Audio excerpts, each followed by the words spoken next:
Cora Halloran dropped her 2 carpet bags on the dirt of the Stowe ranch yard, and the sound was a flat, final thud in the vast, indifferent silence of the high country. The dust, the color of old rust, rose in a lazy puff and settled on the cracked leather of her worn-out boots. She stood for a moment, not allowing herself to bend or to show the ache that had settled deep in her spine after 3 days of walking. Beside her, her son, Leo, a boy of 6 with eyes as wide and quiet as a forest pool, clutched a fold of her skirt. He did not make a sound. He had not made a sound in the 6 months since they had buried his father. She looked at the ranch. It was not a picture of prosperity. The main house, a long, low structure of weathered gray timber, seemed to be holding its breath against the wind. A few of the porch railings were missing, like teeth knocked from a grim smile. The barn leaned just enough to make a man nervous, and the corrals were a patchwork of new pine and sun-bleached, splintering posts. It looked tired. It looked like it was losing a long, slow fight. It looked like her. The front door of the house opened and a figure emerged, wiping their hands on an apron. It was a woman, not a man as Cora had expected. She was tall and raw-boned, with hair the color of iron filings pulled back in a severe bun. Her face was a roadmap of hard sun and harder decisions, and her eyes were the gray of creek stones after a rain. She stood on the porch, her posture rigid, a silent question hanging in the air between them.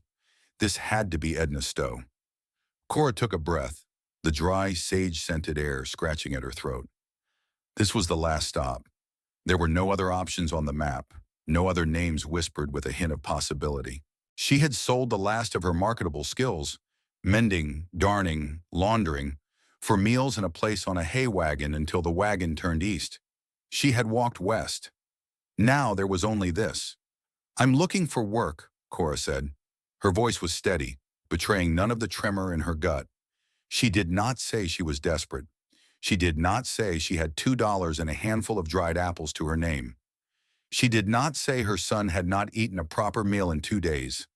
A desperate woman was a burden. A capable woman was an asset. She had to be an asset. Edna Stowe descended the 3 steps of the porch, her boots making no more noise on the packed earth than Cora's had. She stopped 10 feet away, her gaze sweeping over Cora, then her son, then the 2 sad carpet bags. It was not a welcoming look. It was an assessment, cold and thorough. "I ain't hiring," Edna said. The words were flat. Final. "Got a full crew. Times are tight." "I'm not asking for a hand's wages," Cora replied, her gaze unwavering. "I'm a cook, a good one. I can mend, clean, manage a larder. I can make a bar of soap from ash and tallow that'll take the dirt off, but leave the skin on. I can stretch a sack of flour and a side of bacon to last longer than you'd think possible." She paused, letting the words settle. "I saw your supply wagon on the road 2 days back. The axle was groaning, and the driver was drunk. I'd wager you're running low on essentials." A flicker of something, annoyance, perhaps surprise, crossed Edna's face.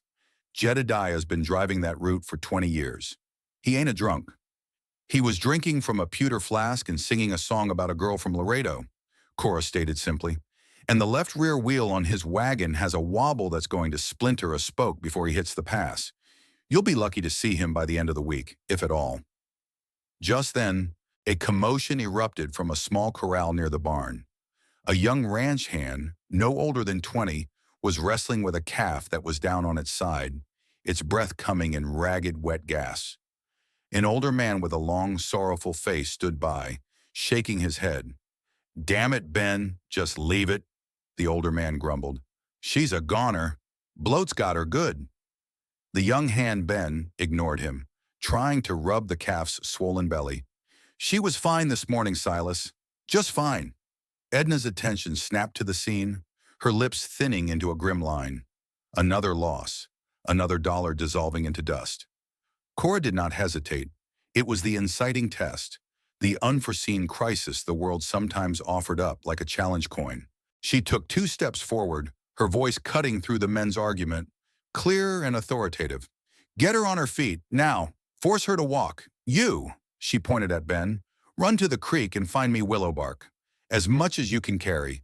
And look for chamomile if you see it. The little white flowers." To the older man Silas, she said, "I need a bucket of the warmest water you can get and a clean rag." The men stared at her, an outsider, a woman, giving orders. "Now," Cora repeated, her voice leaving no room for argument. Ben, his face a mixture of confusion and hope, scrambled to his feet and sprinted toward the creek. Silas looked at Edna, who gave a short, sharp nod. He grumbled something under his breath, but turned and headed for the water pump. Cora walked directly to the calf, dropping to one knee in the dirt and manure. She ignored the ruin it would make of her only dress. She ran her hands over the calf's distended side, her touch firm and knowledgeable. She pressed, testing the tension. "It's not bloat," she said, more to herself than to anyone else. "It's a blockage. She ate something she shouldn't have."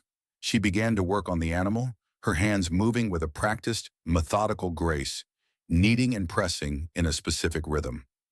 Leo, who had followed her like a shadow, stood just outside the corral fence, his small fingers curled in the wood, his eyes fixed on his mother. Edna Stowe watched, her arms crossed over her chest. She watched the way Cora's hands moved, without panic, without wasted motion. She saw the focus in her eyes, the set of her jaw. This was not a woman guessing. This was a woman who knew. She had seen that look before, in the eyes of the best horsebreakers, the best trackers. It was the look of pure, unadorned competence. Ben returned breathless, his hands full of willow bark and a few scraggly chamomile flowers. Silas followed with a steaming bucket. Cora didn't look up. "Chew the bark," she ordered Ben. "Make a paste. Put it in the rag." She took the rag from Silas, dipped it in the hot water, and began to gently clean the calf's mouth and nose. When Ben handed her the poultice-soaked rag, she worked it carefully into the back of the animal's mouth, massaging its throat to make it swallow. For a long minute, nothing happened. The calf shuddered, its eyes rolling. Silas shook his head again. Waste of time. Then the calf gave a great heaving cough. It scrambled, legs flailing, and with a push from Cora, it found its feet. It swayed, then coughed again, expelling a wad of thick, grassy matter onto the ground. It took a shaky step, then another. Its breathing, while still labored, was easier, quieter. Ben let out a whoop. "I'll be damned." Silas just stared, his mouth slightly agape. Cora stood up, brushing the filth from her dress. She looked at Edna. "She'll need watching. Keep her on water for a day, then thin milk. She'll live." The silence returned, but this time it was different. It was heavier, filled with the weight of what had just happened. Edna Stowe looked at the calf, now standing unsteadily but undeniably alive. She looked at the young man, Ben, whose face was lit with admiration. She looked at the old hand, Silas, who was grudgingly impressed.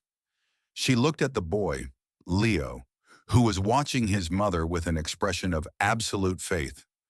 Finally, she looked at Cora. "The cook's bunk is in the back of the house," Edna said, her voice devoid of warmth but stripped of its earlier finality. "It's small. The roof leaks when the rain comes from the east." "I can patch a roof," Cora said. "Pay is room and board for you and the boy, and $10 a month. End of the month, not a day before." Edna's eyes were narrow.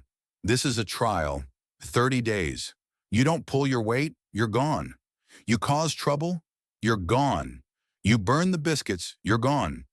It was a provisional offer, hard as iron, but it was more than Cora had had an hour ago. It was a foothold.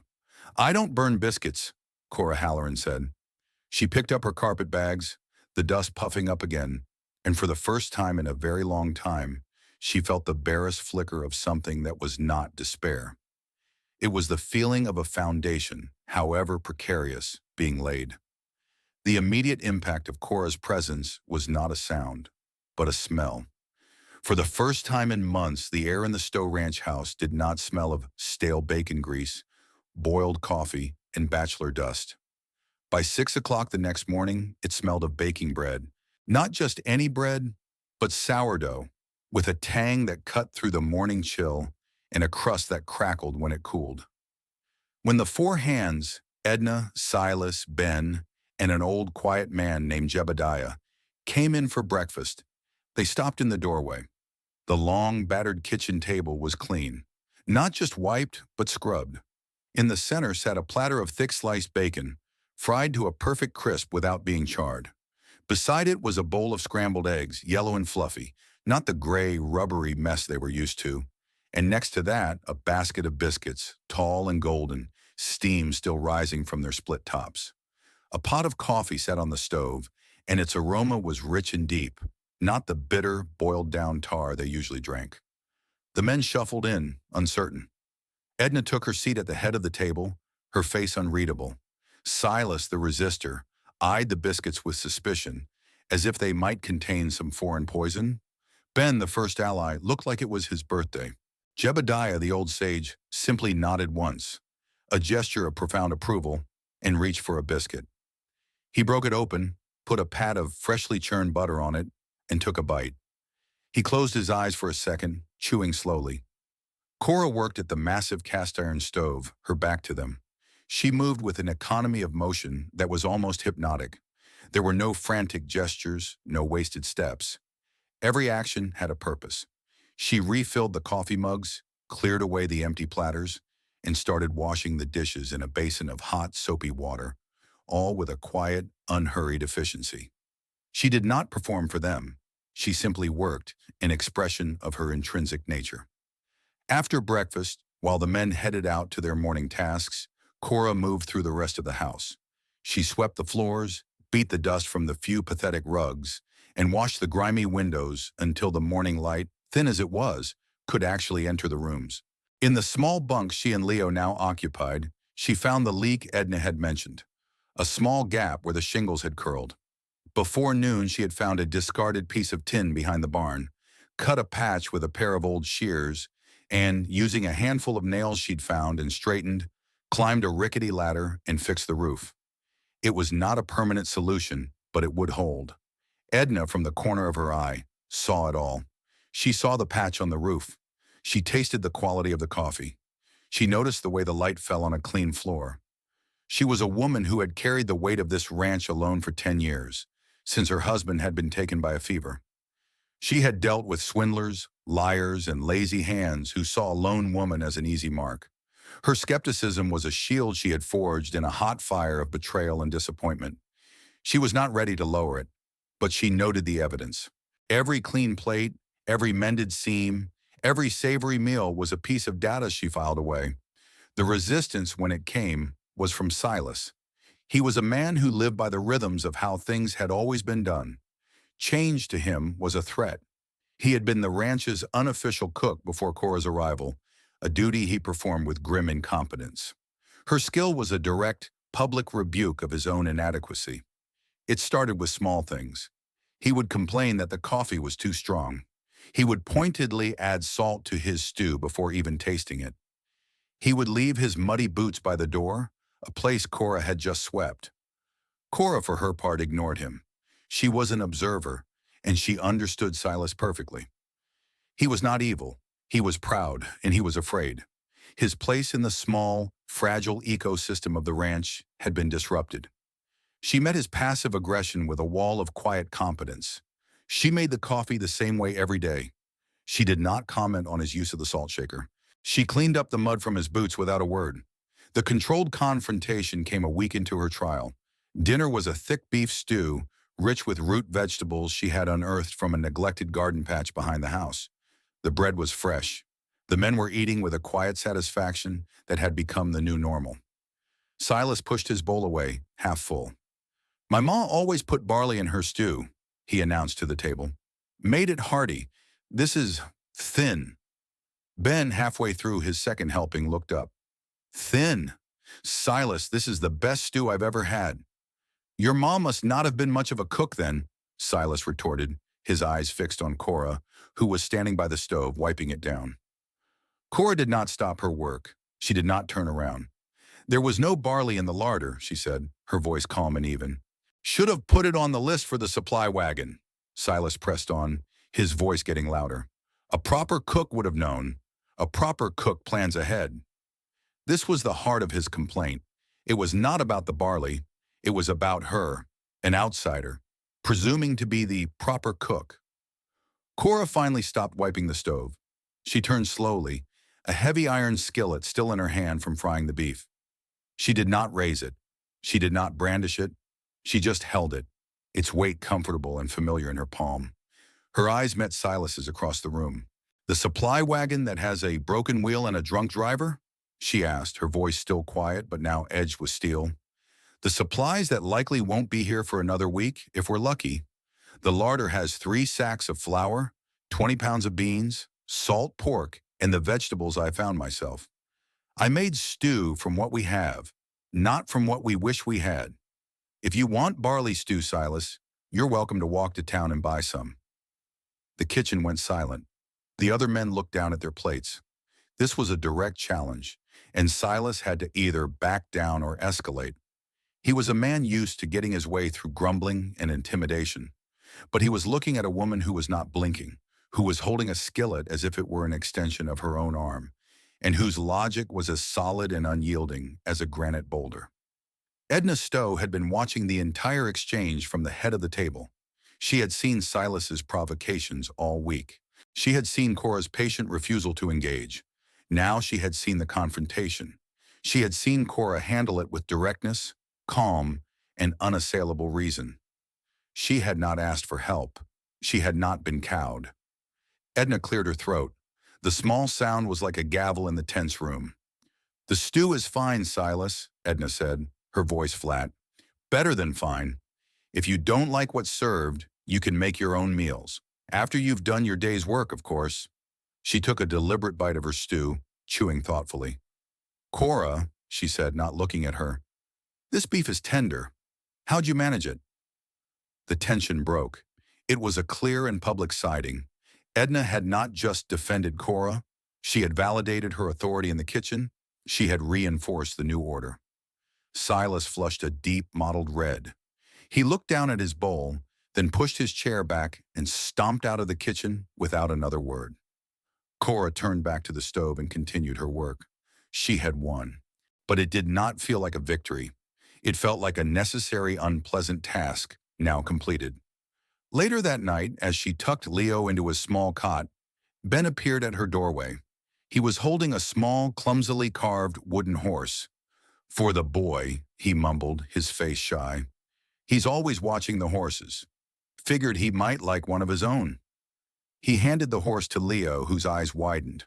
The boy took the toy, his small fingers tracing its rough shape. He looked up at Ben, and for the first time in a long time, the corner of his mouth twitched, the territory right next to a smile. "Thank you, Ben," Cora said, her voice softer than anyone at the ranch had yet heard it. "She's a good woman, your ma," Ben said, looking at Cora. "Silas is just old and stuck." He backed out of the doorway. "Night, ma'am." Cora stood in the quiet room, watching her son hold the small, kind gift. An ally had been solidified. The internal resistance had been met and for now neutralized. But she knew this was just one step. The ranch was a world of threats, both inside and out. And the 30-day trial was not yet over. The days settled into a new rhythm, dictated by Cora's quiet efficiency. The ranch hands, even Silas, grew accustomed to the comforting predictability of good meals, mended clothes, and a clean house. It was a subtle shift, but profound. The baseline of their daily existence had been raised from one of grim survival to something approaching comfort. This small domestic stability seemed to seep into the work itself. Fences were mended with a bit more care. Cattle were herded with a bit more patience. The entire operation ran a little smoother. Cora, in her methodical way, continued to take stock of the ranch's workings. Her keen observation was not limited to the kitchen. She noticed things. She saw that the chickens were laying fewer eggs than they should and traced the problem to weasels getting into the coop through a rotten board. She fixed it. She saw that the water in the horse trough was perpetually murky and discovered a buildup of algae that could sicken the animals. She scrubbed it clean and showed Ben how to use a small amount of lime to keep it fresh. These were not her jobs, but she saw a need, and she filled it, without fanfare or request for praise. It was during her 3rd week that she stumbled upon the hidden problem, the one that went far beyond weasels or algae. Edna had asked her to organize the ranch's accounts, a jumble of receipts and ledgers kept in a dusty wooden box. Edna hated this work, and it showed. The papers were in chaos. "Just make some sense of it," Edna had said with a wave of her hand. "Figure out what we owe and to who. I think we're getting cheated on the feed prices, but I can't prove it." For 2 days in the quiet hours after the midday meal, Cora sat at the kitchen table, Leo drawing silently beside her, and she worked. She laid out the receipts from the supplier in town, a man named Henderson. She compared them to the ledger entries. She sorted them by date, by item. Slowly, a pattern began to emerge. The prices for oats, hay, and corn had been climbing steadily for a year, far faster than the usual market fluctuations. But there was something else, something more subtle. She found receipts for items the ranch would never need: 3 bolts of silk, a case of French wine, a lady's riding saddle with silver conchos. These expensive items were interspersed with the legitimate purchases, their costs buried in the totals. Edna, glancing only at the final number and trusting in a business relationship that went back years, had been signing the chits and paying the bills. But Cora discovered something more. Tucked into a separate, older ledger, she found records of a significant loan Edna's late husband had made to Henderson years ago to help him start his supply store. There was no record of it ever having been paid back. The interest alone, if compounded, would be a substantial sum. Henderson was not just overcharging Edna, he was stealing from a woman to whom he owed his entire business. That evening, after the hands had eaten and departed, Cora laid 2 sets of papers on the clean kitchen table. Edna sat down, her face weary from a long day of chasing down a stray bull. "What's this?" Edna asked, her voice tired. "This is what you've been paying Henderson's mercantile for the last year," Cora said, tapping one stack of receipts. "And this," she tapped the other, "is what you should have been paying." She had created a new ledger, clean and neat, showing the actual market prices she had gleaned from an old newspaper she'd found lining a drawer. The difference was nearly $200, a fortune for the struggling ranch. Then she slid the old loan ledger across the table, opened to the page documenting the loan to Henderson. "And this is the loan your husband gave him. With interest, he owes you more than $1,000. Edna stared at the papers. She traced the lines of her husband's familiar handwriting in the old ledger. Her face, usually a mask of stoic control, seemed to crumble for a moment. She looked smaller, older. The weariness in her bones was suddenly visible. She had been carrying this burden alone for so long, fighting so many battles that she had missed the betrayal closest to home. She had trusted, and she had been robbed. The gatekeeper's perspective shifted. Edna looked at Cora, not as a cook, not as a hired hand on trial, but as something else entirely. She saw a woman who had not only brought order to her home, but was now bringing order to her business. A woman who had uncovered a deep wound she hadn't even known was festering. Cora had not just identified a problem. She had armed Edna with the evidence to solve it. This was not the act of an employee. It was the act of a partner. "That son of a bitch," Edna whispered, the words raw. She looked at the numbers, then back at Cora. "I would have never found this. I hate the books. I just paid what he asked." "He counted on that," Cora said simply. "What do I do?" Edna asked. The question was a surrender. It was the first time she had asked Cora for advice on a matter outside the domestic sphere. It was an admission of trust, a transference of authority. Cora's solution was clear and strategic. You don't confront him in his store. He'll deny it, destroy the evidence. You wait until the next Cattlemen's Association meeting. You bring these ledgers. You stand up in front of everyone, all his other customers, and you present the facts. The overcharges, the theft, and the unpaid loan. You don't ask for the money. You state that it is owed. Men like that fear public shame more than they fear the law. Edna listened, her eyes fixed on Cora. The plan was smart, it was ruthless, and it would work. She saw in that moment the full scope of Cora's character, the quiet competence, the sharp intellect, the unyielding integrity. A long silence settled in the kitchen, broken only by the hiss of the lantern. "The 30 days are up next week," Edna said, her voice quiet. Cora met her gaze. "I know." "This is your place now, Cora," Edna stated. It was not an offer. It was a fact. "As long as you want it." It was not a proposal of partnership, not yet, but it was the permanent offer. It was the acknowledgement. The trial was over. Cora had done more than prove her worth. She had made herself indispensable. Before Cora could reply, a new sound intruded, a low, insistent moan from outside. It was the wind, but it had a different voice tonight, sharper, colder. It rattled the window panes and whistled through the eaves. Jebediah, the old quiet hand, appeared in the doorway, his hat in his hands, snow melting on the shoulders of his coat. "Ma'am," he said, his voice grave, "a storm's blowing in, a bad one, and Marcus Thorne is moving his herd, pushing them up against our north fence line." The hidden problem of the ledgers was suddenly dwarfed by a much larger, more immediate threat. Marcus Thorne was their neighbor to the north, a man of entitlement who had been trying to buy Edna out for years. He was greedy and cruel, and he saw the Stowe Ranch not as a home, but as acreage he was owed. Moving his cattle against their fence in a coming storm was not a neighborly act. It was a threat. Edna stood up, the weariness gone, replaced by a familiar, hardened resolve. The fight with Henderson would have to wait. The major external crisis had arrived. The blizzard did not arrive. It descended. One moment, the world was gray and cold. The next, it was a screaming vortex of white. The wind howled like a starved wolf, driving snow so thick it erased the line between earth and sky. The temperature plummeted. To be caught outside was a death sentence. For 2 days, the occupants of the Stowe Ranch were prisoners in the gray timber house. The world shrunk to the circle of light cast by their lanterns.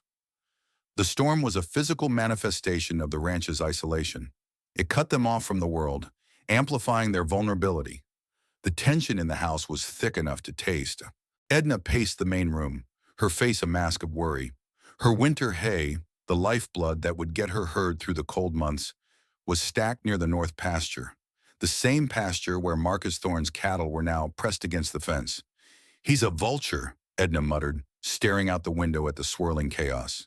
"He's waiting for a weak point, a broken fence, a stray calf. He'll claim it was an accident." Cora kept the fire roaring and the coffee hot.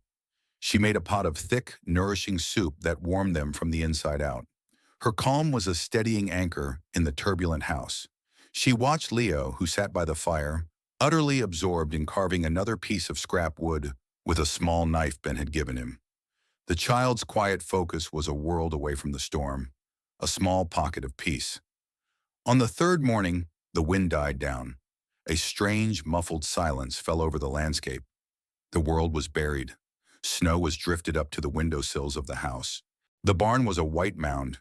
The corrals were gone, their lines softened into gentle white swells. Edna was the first one out, pulling on her heavy coat. "I need to check the fence line. And the herd." "It's too deep," Silas warned. "You'll bog down." "I have to," she said, her jaw set. She started wading through the thigh-deep snow toward the barn to get her snowshoes. The crisis came not from the storm, but from its aftermath. As Edna moved past a large drift near the porch, her foot found an unseen patch of ice. Her leg went out from under her, and she went down with a sharp cry of pain that was quickly bitten off. Ben and Silas were at her side in a moment. They helped her up, but she couldn't put weight on her left foot. Her ankle was already swelling, the pain radiating up her leg. They helped her back inside, her face pale and tight with agony. The gatekeeper was trapped. Edna Stowe, the unbending pillar of the ranch, was powerless. Cora examined the ankle with her practiced, gentle hands. "It's broken," she said, her voice low. "Or badly sprained. Either way, you're not walking on it for weeks." Despair settled over the room. Edna lay on the settee, her face ashen, the pain a visible thing. "The fence," she whispered, her voice strained. "Thorne." The power vacuum was absolute. The men looked lost. Ben was willing but young and inexperienced. Silas was a pessimist, already seeing defeat. Jebediah was old, his wisdom no match for a physical crisis of this magnitude. They were a ship whose captain had been struck down. It was Cora who took charge.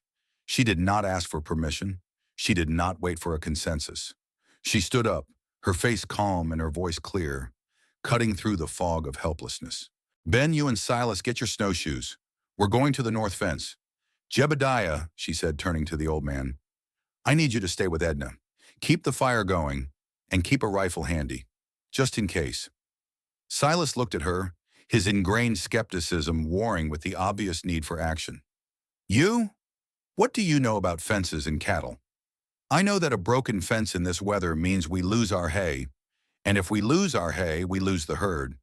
And if we lose the herd, we lose the ranch, she said, her eyes locking with his. I also know that sitting here feeling sorry for ourselves won't fix a single post. Now, are you coming, or are you staying here to whittle? The directness of the challenge, so reminiscent of the confrontation in the kitchen, shocked Silas into compliance. He gave a curt, grudging nod and went to get his gear. Cora turned to Edna. We'll handle it, she said. It was a promise. Edna, lying on the couch, her face etched with pain, looked at the woman who had arrived on her doorstep a month ago, a desperate widow with nothing but 2 carpetbags. She saw the authority that now settled on her as naturally as a cloak. She saw the leader she had never known she needed. She nodded, a gesture of complete trust. Go. The trek to the north pasture was a brutal, lung-searing ordeal. The snow was a heavy, wet blanket, and each step was a struggle. The cold was a physical presence, seeping through their coats and burning their exposed skin. After an hour of grueling effort, they reached the fence line. The sight that greeted them was what Edna had feared. A 50-yard section of the fence was down, not broken by the storm, but cut. The wire had been deliberately snipped in half a dozen places. The posts were knocked over. It was sabotage. And through the gap, as if on cue, a line of cattle was moving.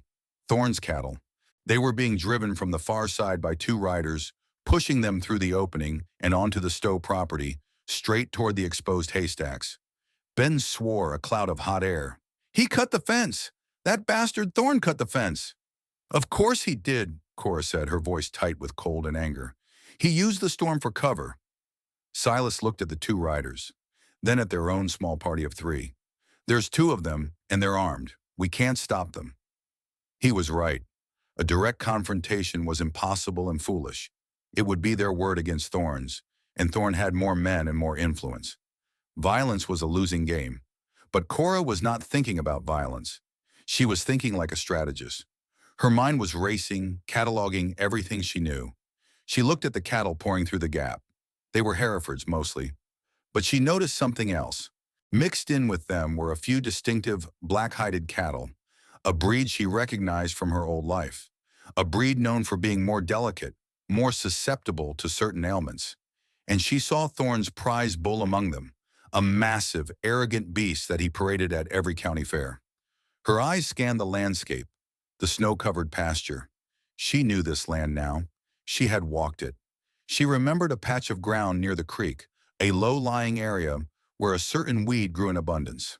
A weed the cattle usually avoided, but in their hunger after the storm, they would devour it without a second thought. Loca-weed. Not fatal in small doses, but it would sicken an animal, make it stumble and slobber, and seem half mad. It would take weeks for the effects to wear off, and it would be particularly hard on a more sensitive breed and a coddled prize bull. The unconventional victory began to form in her mind. It was a victory not of force, but of knowledge. Silas, she said, her voice urgent, go back to the house, get a rope, and find my son Leo. Tell him to give you the drawing he's making. Silas stared at her as if she'd lost her mind. A drawing? We're about to lose everything, and you want a child's drawing? Just do it, Cora snapped. And hurry.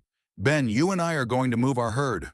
We're going to push them away from the hay toward the west pasture. Make it look like we're abandoning the haystacks. But that's what he wants, Ben protested. Exactly, Cora said, a grim, determined look on her face. Let him think he's won. While Silas, bewildered but obedient, trudged back to the house, Cora and Ben began the arduous task of turning their own small herd. It was slow, cold work. From across the pasture, they could see Thorne's men successfully driving their cattle to the haystacks. They could hear their whoops of victory carrying on the cold, clear air. An hour later, Silas returned. He was exhausted, but he had the rope, and he had a piece of paper clutched in his hand. He gave it to Cora. It was Leo's drawing. On it, in the simple, stark lines of a child, was a picture of a cow, a black cow, and it was eating a very specific jagged-leafed plant. Leo, the quiet observer, had been drawing what he saw on his walks with his mother. He had drawn the loco weed. Cora took the drawing. "Ben," she said, her plan now fully formed, "you're the fastest. I need you to circle around Thorne's property. Don't let them see you. Go to his ranch. His wife is there. Give her this." She handed him the drawing. "Tell her that her husband's prize bull and his black Angus herd are eating loco weed on the Stowe property. Tell her the cattle will be sick for a month. They'll be worthless for the spring market. Tell her the bull will lose so much weight he'll be a laughingstock at the fair. Then tell her that Edna Stowe is willing to overlook the fence cutting and the trespassing this one time if Mr. Thorne removes his cattle within the hour. If not," Cora paused, letting the weight of the unspoken settle, "if not, we'll be forced to drive them deeper into the patch to save our own hay." It was a brilliant, ruthless checkmate. It was not a lie. It was a strategic presentation of the truth. It used Thorne's own greed and pride against him. The drawing from the child was the masterstroke, a piece of simple, irrefutable evidence that a woman would understand instantly. A child saw the cattle eating the poison weed. Ben's eyes widened as he understood the genius of the plan. It was a declaration of war fought not with bullets, but with botany and psychology. He took the drawing, a grin spreading across his cold-chapped face. "Yes, ma'am." He turned and began to run, his snowshoes kicking up plumes of white. Cora, Silas, and Jebediah, who had come to join them, now could only wait. They stood on a small rise, a small, defiant group watching the scene unfold. They watched Thorne's cattle gorging on their winter hay. They saw Thorne's two men, laughing and congratulating themselves, their work done. Less than an hour later, they saw movement from the direction of the Thorne ranch. It was Marcus Thorne himself, riding his horse at a furious pace, his face a thundercloud. His wife must have gotten the message. Behind him, 3 more of his hands struggled to keep up. Thorne didn't even look in their direction. He rode straight to his men at the haystack and began screaming at them, his voice carrying across the snow, a string of curses and furious commands. The 2 men, bewildered, were suddenly galvanized into frantic action. The triumphant cattle drive became a panicked retreat. They began to push, shove, and whip the cattle away from the hay, back toward the broken fence. It was chaos. The cattle, full and content, did not want to move. Thorne's prize bull, in particular, seemed sluggish and confused. The antagonist was defeated. His plan was not just foiled, it was turned back on him at his own expense. He was forced in front of his own men to undo his crime. He lost the hay, he had potentially sickened his best stock, and most importantly, he had lost face. The victory was total, and not a single shot had been fired. Silas stood beside Cora, watching the chaotic retreat. He looked at the frantic scene, then he looked at the woman next to him. She was standing perfectly still, her face unreadable in the cold winter light, watching her intellectual strategy unfold into a physical reality. "I'll be damned," Silas said, the words a soft puff of steam in the air. It was not a curse. It was a benediction. He finally understood. Cora Halloran was not just a good cook.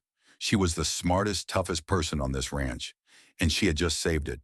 In the days that followed the blizzard and the routing of Marcus Thorne, a new kind of quiet settled over the Stowe ranch. It was not the silence of anxiety or grim endurance, but of peace.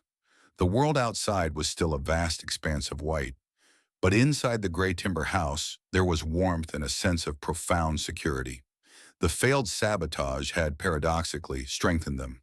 It had forged the disparate individuals, the weary owner, the skeptical old hand, the hopeful young one, and the capable outsider, into a cohesive unit, a family of a kind. Edna's ankle was healing, splinted and propped up on a stool by the fire. The pain had subsided into a dull ache, but her immobility had forced her to cede control, and in doing so, she had found a strange relief. For the first time in a decade, the entire weight of the ranch was not on her shoulders alone. She would sit for hours watching Cora move through the house. She watched her knead dough, her movements strong and sure. She watched her talking quietly with Leo, showing him how to mend a tear in his shirt. She watched her confer with Ben and Silas about the day's work, her questions precise, her instructions clear. Edna was witnessing not just the management of a household, but the leadership of a home. One evening, a week after the incident at the fence, the pivotal conversation finally happened. The hands had finished their supper and retired to the bunkhouse. Leo was asleep in his cot. The only sounds in the kitchen were the crackle of the fire and the gentle scrape of Cora's knife as she peeled apples for a pie. Edna sat at the table, a cup of chamomile tea, made from the flowers Cora had gathered, in her hands. Ben told me the whole story, Edna said, breaking the comfortable silence. About the drawing, the loco weed, everything. Cora did not stop her work. It was the only way to beat him without a fight. A fight we would have lost, Edna said. She took a sip of her tea. I've been fighting men like Thorne my whole life, with fences, with lawyers, with my own stubbornness. I never once thought to fight him with botany. A rare, dry smile touched her lips. It was brilliant, Cora. My husband taught me, Cora said, her voice soft. He wasn't a rancher. He was a scholar. He loved books. He believed that knowledge was the only weapon that couldn't be taken from you. He taught me to look at the world, to understand how it works. The plants, the animals, the way people think. She paused, her knife still for a moment. It was all we had after we lost our land, that knowledge. It was the most Cora had ever shared about her past. In that small confession, Edna saw the full, tragic scope of the woman before her, a person of immense capability and intellect, stripped of everything but the contents of her own mind. Edna put her cup down, the ceramic making a soft click on the wooden table. This ranch, she began, her voice heavy with the weight of her next words. It's been a burden for a long time. After my Daniel died, it was just a thing to be held on to, a duty. I think I forgot why I was even fighting for it. She looked around the warm, clean kitchen, at the mended curtains, the neatly stacked firewood, the smell of apples in the air. She looked at Cora. You came here asking for a job, Edna continued. I offered you a place on trial, a wage, room and board. That's not what this is anymore, is it? Cora finally set down her knife in the apple. She wiped her hands on her apron and faced Edna fully. No, she said, it isn't. I don't want to cook, Cora. I don't want a housekeeper, Edna said, her gaze direct and unwavering. I need a partner. The word hung in the air between them, transformative and solid.